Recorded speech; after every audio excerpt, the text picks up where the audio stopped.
Hello, everyone, and we're going to talk about something a little awesome, a little new today. We're going to talk about the Three Kingdoms. During my week-long stay in England, at the end of the event, there was a influencer event, in which case we got to have a hands-on, first-time look at Three Kingdoms, kind of campaign demo, and play through a battle that's actually in the game. So what we're going to do here is I'm going to show you guys a nice little intro from the actual in-engine campaign map. It's going to set up essentially the battle that we're about to watch, and we're going to go through the units of this battle. We'll go through the individual lords that we have access to. We'll have Sun Ren and Soonchuan that are primarily our two generals. We'll go through the individual units we've got, and then we'll pretty much kind of do this like we would a normal kind of live cast or a quick battle report. But we're going to go ahead and play this clip here. I want you guys to pay special attention to some of the generals you'll see. You'll see, the usual suspects. You'll see Cao Cao. You'll see Liu Bei. You'll see Soonchuan. Also, you'll see Dong Zhuo, but you'll also see in the background when it comes to Liu Bei, you'll also see Zheng Fei and Guan Yu. So do keep an eye out for those two guys. It kind of helps cement them as placement in the game. I mean, you can't do Three Kingdoms without them, but it's still kind of cool to see them. So let's play this clip right here and then get going to the battle afterward. China is divided. It is a rich and fertile land where harmony once ruled and may yet again. But now, the once proud capital of Luoyang lies in ruins, and all along the Great Yellow River, a terrible conflict rages. Dong Zhuo, the tyrant who once held China in his iron grip, is beset on all sides. A coalition of warlords has formed to defy his rule. The wise Chancellor Cao Cao, the noble Liu Bei, and the great general Sun Jian have combined forces to thwart him at every turn. However, it is a marriage of convenience. Even now, the cunning Cao Cao looks beyond the fall of Dong Zhuo to his own future conquests. He has planted a spy in the court of his ally, Sun Jian, south of the Yangtze River, and watches for his opportunity to strike. Lady Sun, Sun Jian's noble daughter and one of his finest generals, leads her army in the east. Around her, she feels 1,000 unknown eyes watching. There is a rustling in the trees and a dark secret in the mountains. The trap is set.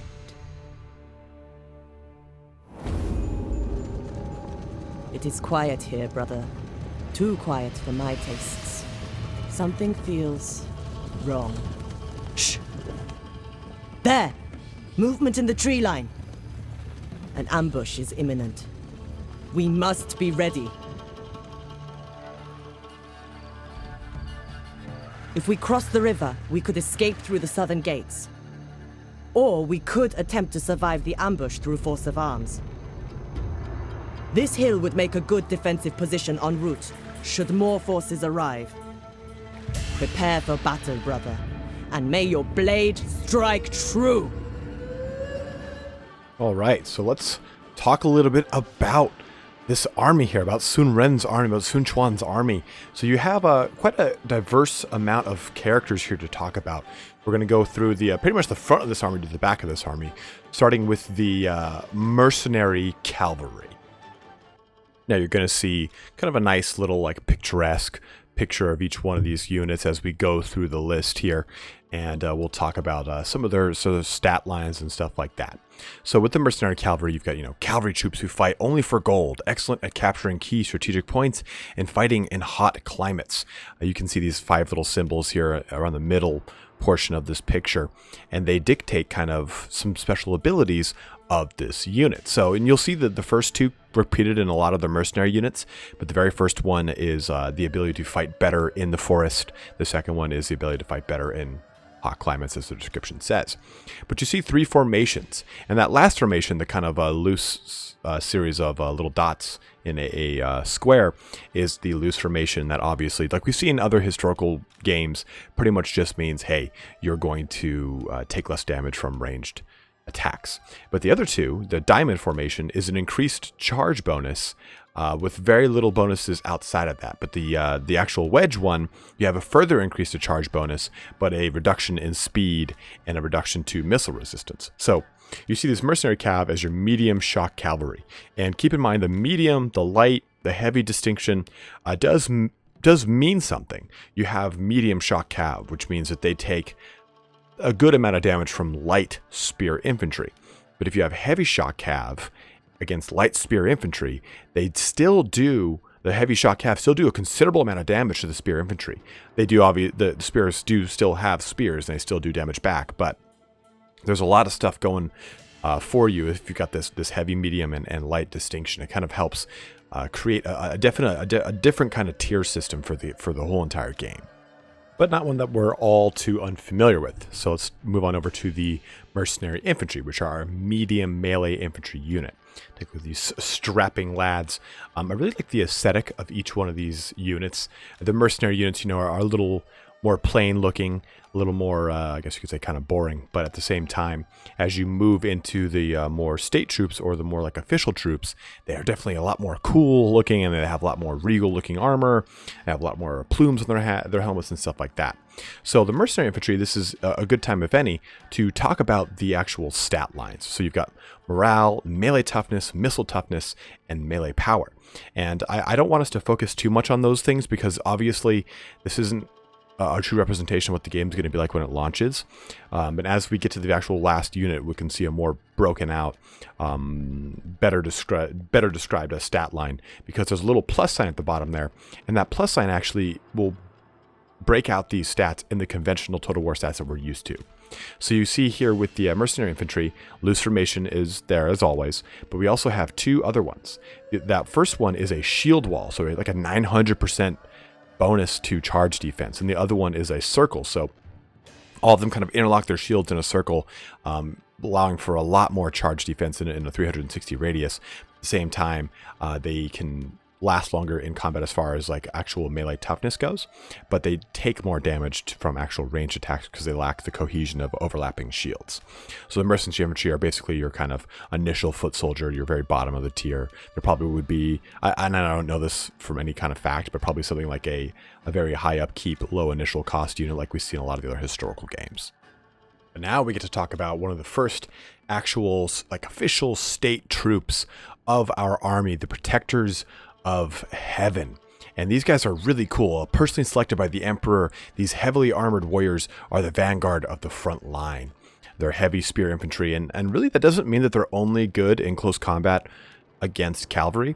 They are still very competent fighters, and they deliver quite a bit of damage.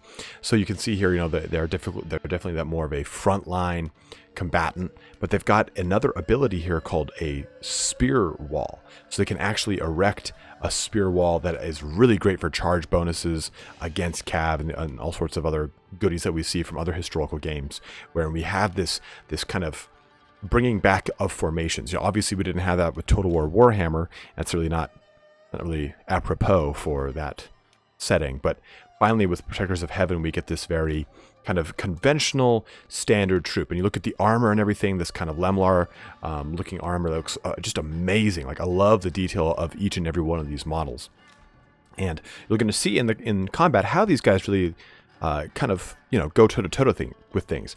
Everything pretty much has a 160 unit count, so it's pretty large for just the standard infantry. So expect to see a lot of wide sweeping battles with a lot of infantry lines clashing into a lot of cavalry or being like plucked apart by a series of arrows. So you'll see in the combat soon to come how hectic this game can actually be. And it's absolutely worth noting, though, how much missile toughness these guys have. They have a lot of innate missile resistance. They actually have a lower morale than you would have expected from state troops, but they still have quite a bit of melee power. I believe this is a higher melee power than the mercenaries, but they don't have shield, so they have a lower melee toughness. So there's kind of that trade-off of obviously you lose the shield, you have a two-handed weapon, so you're going to do more damage, but you can't receive as much, especially from missiles as well. So again, a pretty awesome little all-around unit to start off with for our first actual state troop. And our next unit, I believe, is a general that we can actually kind of start talking about their special abilities as well. So here you have it, Soonchuan, our very first, or sometimes I guess called Soon. I'm trying as best I can. For the sake of this video, I will call her Ren for the rest of it, because we're going to be doing a quick battle. I don't want to be stumbling, kind of like stumbling over myself already, like as I already do, clearly, as you can tell. So Ren, as you can see, is quite the melee combatant. She has a lot of abilities here. She's got this one ability called Heartseeker that does a ton. I think it's 10,000 AP damage. So it does a ton. You'll see that in the gameplay. She shoots that bow on her back and it just completely devastates things. She also has her little Phoenix attack, which does an area effect, kind of like horse smash with their hooves. So we can see that. But you see here that Soonchuan is a Vanguard general. So that gives her access to different things in her retinue. And that little number 15, that's her actual level, is 15. And you can see at the unit card down at the bottom, there's two little symbols. There's one black and one gray. For Soonchuan, you can see on the right, it's two gray symbols. Well, those symbols correspond to their the units or Soonchuan's abilities, whether or not they're active. If they're gray, they're active. If they're black, then they are still on a recycle. So that's a really cool way to kind of at a glance see what you can do for combat purposes. And it's really cool to kind of finally see this character in person. I know I made my video yesterday and absolutely I knew that was Soonchuan, and a lot of you guys were like, I don't think that's Soonchuan. I knew, Anakin. But this is actually a pretty interesting tale here, because this takes place, the way that the campaign kind of sets this off, it takes place around before Soonchuan even dies. In the history, Soonchuan is the second oldest brother. Sun Ce is the oldest brother. So Sun Ce dies before Soonchuan comes to power, and Soonchuan and Soonchuan at that point are like way young. So clearly Creative Assembly has taken some liberties here. For the most part, even Soonchuan isn't even in a ton of conflicts. The Romance of Three Kingdoms kind of like describes her as very strong and stalwart and actually even stubborn, but it doesn't kind of remark her as this amazing fighter that shoots like Legolas bows at everyone, heart-seeking and everything like that. It's very much a done-up character, and I'm totally okay with that, but I want to, for the sake of being quote-unquote accurate, I want to talk about that because I know it will be brought up in the comments, so it is worth bringing up. So this is our very first general, Soonchuan. But now we'll talk about Lothar and Seagard. I mean, Azure Dragons. What? So these guys are our hybrid unit, the very first hybrid unit that we've seen introduced in Three Kingdoms, and I'm really stoked on these guys. So they are heavy spear infantry, but they also have, obviously, a bow on their back, and they can actually even use flaming shots. So you can see with their little symbols here, they have another one that looks like small chevrons followed by larger chevrons. That means that you have the missile infantry in the back, and you have the actual melee infantry in the front. So you can actually have them constantly shooting while they're even in combat. So a little bit of a triple threat here. And again, very similar to what we see with Lothar and Seagard in Total War Warhammer, right? They're this kind of all-around role where they are very good at charge defense, they're very good at fighting cav, but at the same time they're great against infantry in a ranged situation. So you can see that these units here, they've got a lot of diversity, and I really kind of like what we're seeing with this diversity right out the gate. I'm hoping that these aren't like these super top tier infantry units, because I mean, take a look at them. I mean, they're pretty robust, right? I mean, these guys have pretty massive, huge looking armor. So I'm hoping these guys aren't just like the end game units. I'm hoping that they're kind of a little bit more middle tier, or there are more diverse middle tier.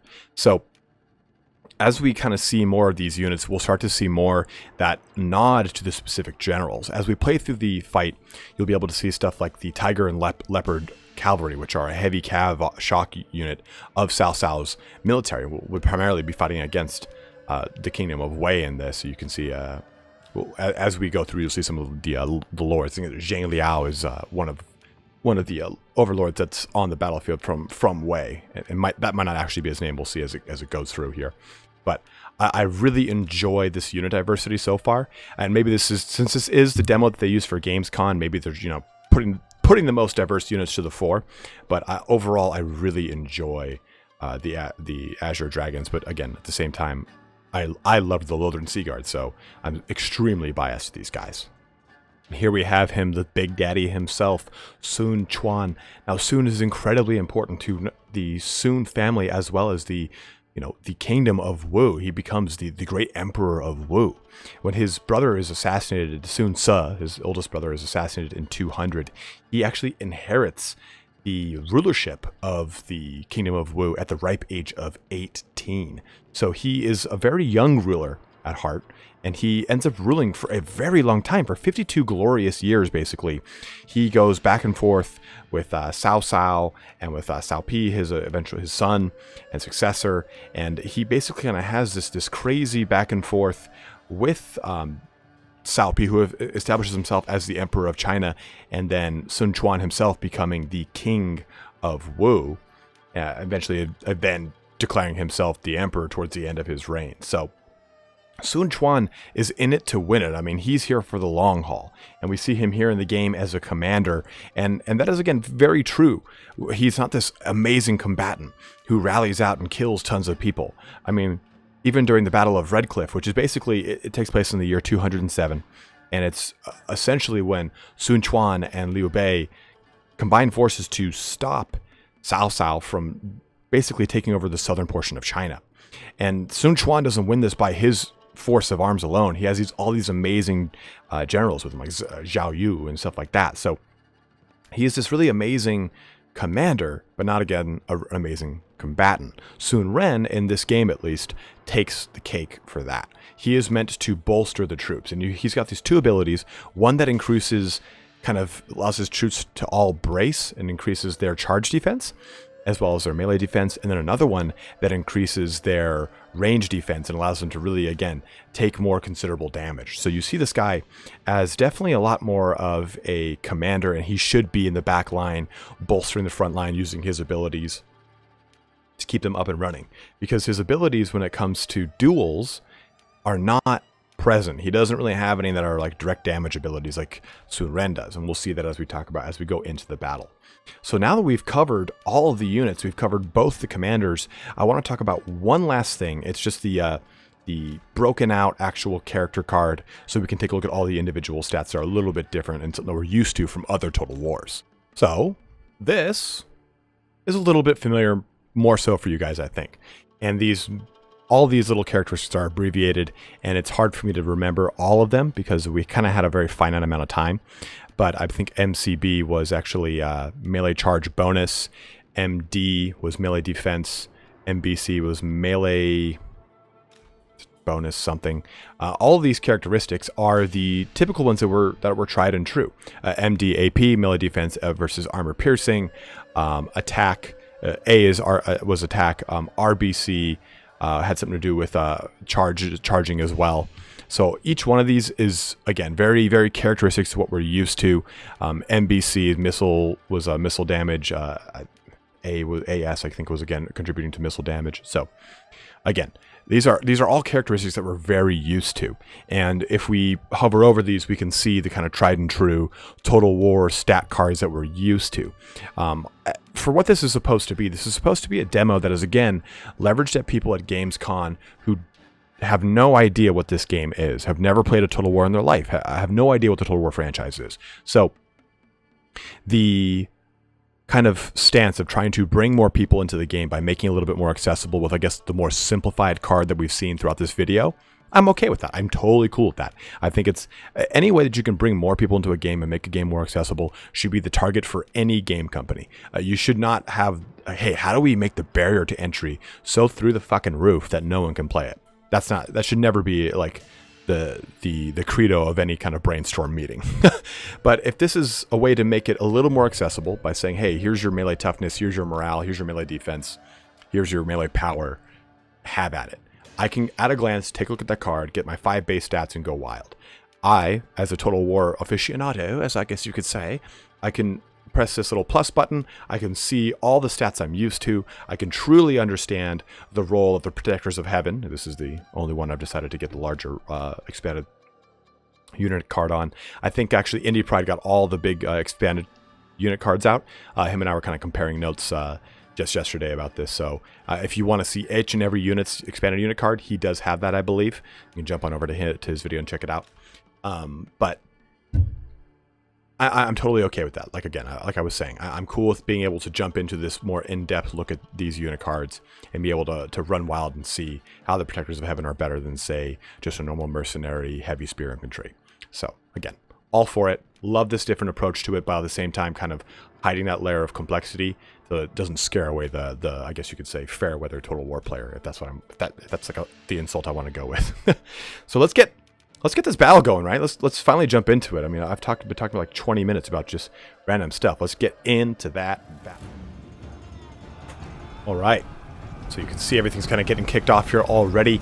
I started things a little bit further forward. We are rather limited in our kind of the amount that we can show here. So let's get this first initial charge in here. We have these rebels, or these ambushers coming down the hill, smashing into our unit formation. We have the shield formation up on all of our mercenary captains. We have our Protectors of Heaven here on the side, kind of getting a flank action going. They're trying to screen our archers so they can get some additional archery out. But we also have some flank action going on with our cavalry as well. So you can see this all these trees are lighting up on fire. All the fire damage actually does something. Thank you. So they actually do something, and I'm having Soonchuan go after their general as well, as she's riding alongside with my cavalry. But you can see Soonchuan is right there in the center of everything. He's been using his abilities, or he does have his abilities up to use, and I can bolster my defensive lines and stuff like that. I'm still kind of getting used to how the game plays. It's a lot more hectic than you would actually think. Is assembled Aha. through your general's retinues. Troops are loyal to their generals and benefit from their talents. You can see our flanking action with our Azure Dragoons. Get some close-in shots here for you guys. It doesn't look that hectic right now, but watch how this cavalry charge goes. Oh yeah, oh yeah. The enemy warriors are running. Like, just right through everything. And I mean, you bulldoze. You can literally go from one unit to the next unit immediately. You can see how it just completely knocks apart infantry. I'm sorry I can't get like all the juicy shots and pause here and there. We are pretty limited with the amount of gameplay video we can show here. So I've got to get as much as I can going here. So again, I do apologize about that. But the first initial conflict here is smash this army as fast as possible. So these generals will obviously say different things. We have a rear charge in with our cavalry, smashing into this infantry, kind of helping to capitulate them as fast as possible. We need to start moving over to our next objective quickly. So I'm going to go ahead and jump forward a little bit here. It's just a lot of unit movement up to this point, so even I speeded forward because I'm like, screw this. So I have some flank action I'm doing with the cavalry here. Try to slow this down as much as possible, using that Heartseeker ability on their general here. As you can see, if you can briefly see it, it says 10,000 AP damage. She has to charge it up and then boom, right into him. Does a ton of damage. That's almost like a fourth of a shot each and every time, and it's on a pretty slow recycle, or a pretty quick recycle, so you can get quite a few shots in here. Now, my whole tactic here is to get my army across the river as fast as possible, delay them with these Heartseeker shots, maybe even kill that general. At the same time, try and just use my cavalry to kind of delay them a little bit. Now, it's kind of important to note here that a lot of what you see is actually pretty goddamn hard. Like the pacing of this game moves significantly faster than it does for Total War Warhammer. It doesn't look like it in this, especially because I've slowed it down, but the pacing is a lot faster. The units move a lot quicker. Just their foot movement is just way faster feeling. It doesn't have that same kind of like, I guess, fantasy cinematic suspense that it does have. I had to jump forward a little bit here because I had to swap camera angles, but you can see here, we're getting really close to Zhang Liao, who is a member of the Wei Court. He is one of their warlords, or one of their generals of Cao Cao. And again, just trying to get some initial engagements going. I've chosen to deny duels right now on Soonren because I don't want her to get surrounded and caught out in the middle over there. We're having my units kind of take position over here on this hill, which is pretty huge. I got something fun coming up. And she will use this ability while moving. But if you fire it too far, she'll completely miss. You kind of have to be careful. You can't just use the ability and hope she'll run into range. You have to make sure you use it timely. So at this point, okay, so I just used the ability that kind of bolsters our defense, helps us kind of take a charge a little bit better. Our cavalry in the back is unfortunately getting minced up pretty hard here. Trying to go for a little 2-for-1 action. Both our generals on 1. These guys fleeing off the table. Whoopsies. So before this, the devs were telling us, yeah, it's pretty easy to like accidentally shoot your own guys.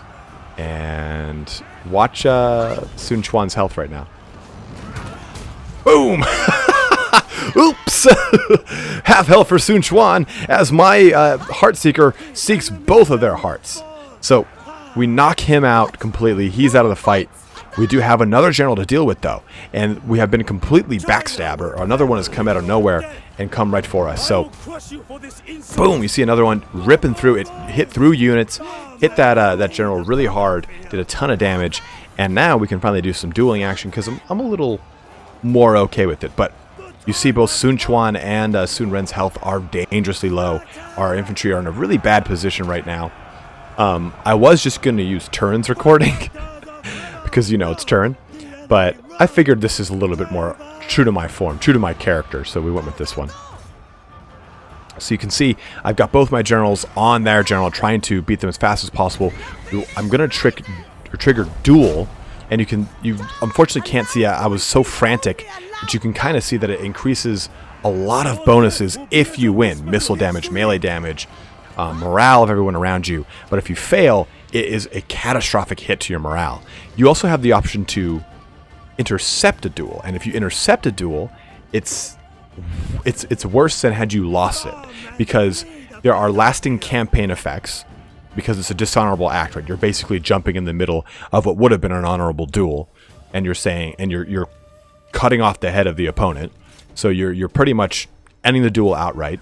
It has a huge effect on the morale of your troops on that battlefield because it's a very dishonorable act. So it has long-term repercussions on both a campaign mechanic and a diplomatic mechanic. So you have to be very careful in how you do duels. And duels themselves are not always to the death. Like, let's say you've got a sworn brother. Let's say Liu Bei were to fight Zheng Fei, which would not happen. Then since they're sworn brothers, the duel just ends in like, hey, okay, I won, get up and get out of here. But if they're sworn enemies, the duel might end in an outright death, or it might end in a number of other circumstances. It's not always the outright outcome you would expect from a duel of, hey, see that awesome how they go right by each other and just like strike.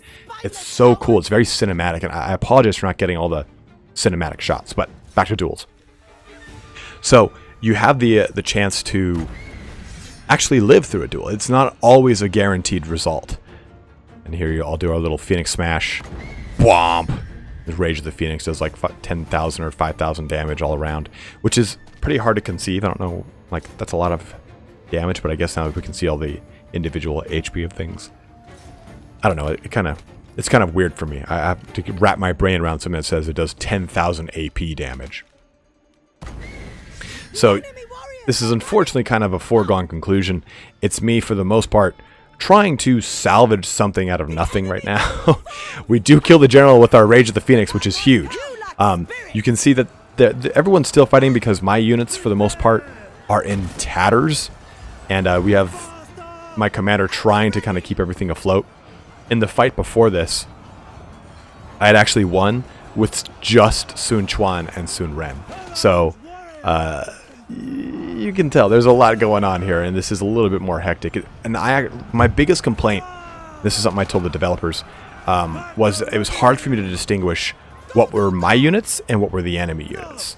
So they've kind of taken that feedback, and they're saying, hey, we'll take a look at that, which has been really cool, as being able to be a part of an event where we can effectively say like, hey, yeah, this is some of the things we like, this is the things we don't like, so on and so forth. So I'm going to go ahead and speed this up, and we'll go ahead and end this this portion of the fight so you can kind of see what happens here. It'll be in very, very, very, very, very fast motion, but we'll now talk about some of the campaign mechanics and what those are going to be like. Because clearly my Battlefield prowess is not at an all-time high, especially with a brand new game. I can't stress enough, Three Kingdoms definitely just feels a lot different as far as the way the game plays, how fast-paced it all is. It's unlike any other Total War in my opinion. Now, as far as the campaign mechanics go, we weren't really privy to a whole bunch of stuff. We do have a good idea for the way things work with the relationship between generals, and that's something that we got during E3, right? We got that kind of knowledge of, hey, this guy can become a sworn brother or a sworn enemy, so on and so forth. Now, one thing we did learn about, though, is the spy system. Now, the spy system is insane. In theory and on paper, it looks like it's going to be amazing. In practice, we'll see. I have no idea. It could completely implode upon itself. But essentially, the way it works is that whenever you want to recruit a new general or a new agent, for that matter, you recruit it from a pool. And that pool is the same pool for everyone else.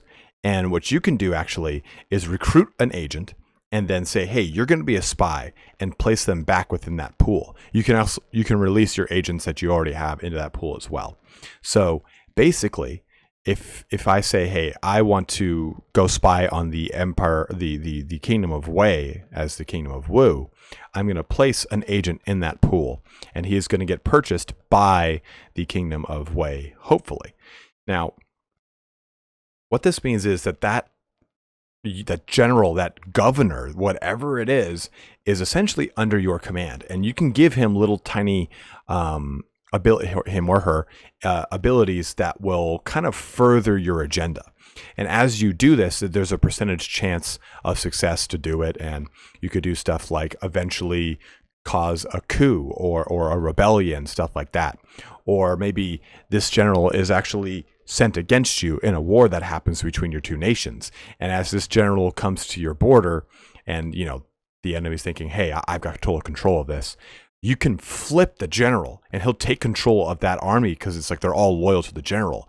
So now what the enemy thought was, hey, I've got a general roving down range to go just destroy my enemy.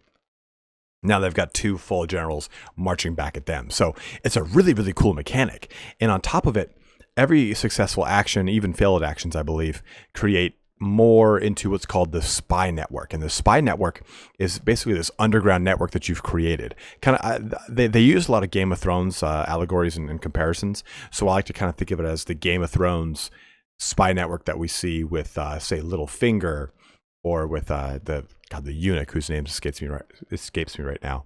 But it's kind of this really cool mechanic, right? And as you get a better spy network, you can have spies that are more successful, and you can plant more spies in different nations. And by doing this, you kind of have a whole metagame or subgame to the actual campaign. It kind of adds more to the whole diplomacy section of it, because you can kind of have an ace in your pocket because you know a little bit more about your general or the enemy's intentions, or a bit more about their infrastructure. So it gives you a better insight into your enemy than we have seen in other Total Wars. And I really enjoy the mechanic, because the way, as soon as they were describing it, what's the first thing that came to my mind? Head-to-head campaign with Turin. Like, imagine me playing a head-to-head campaign with Turin and that mechanic in the game. Imagine how pissed off someone's going to be if you turn their general, or you just completely rip the carpet out from under them. So that's probably the biggest reveal from this event, was that spy mechanic and the spy networks. So I cannot stress enough how awesome I think that's going to be. So I'm so excited for the spy networks alone. But as far as the gameplay goes, as far as the presentation of the UI and the way they're doing all these warlords and generals, I couldn't be more excited. You've got the vanguards, you've got the commander generals, you've got all these different generals that have different abilities, making them better at certain things in the actual campaign, as well as the battle map. And this gives them access to different units as part of their retinue. So I'm so stoked to see what we get in spring 2019. I'm stoked to hear what happens throughout the rest of this year as they release more and more content of Three Kingdoms. So hopefully you guys enjoyed this little foray down the sneak preview that we got of Three Kingdoms. I know that this is going to be the same content that 50 other YouTubers are putting up, but hopefully we got a really good chance to take a look at and drill down on some of the individual unit cards, talk a little bit about the history of the Soon dynasty with Emperor Wu and Soonchuan and Sun Ren, and hopefully this kind of brought a lot of information to you guys. But as always, guys, thanks so much for watching here today. Don't forget to like, subscribe, go ahead and check out my Patreon. I'm going to start rolling out some cool rewards for my Patreon people. Working on that right now. But as always, guys, thanks so much for watching. Have a good one and take care.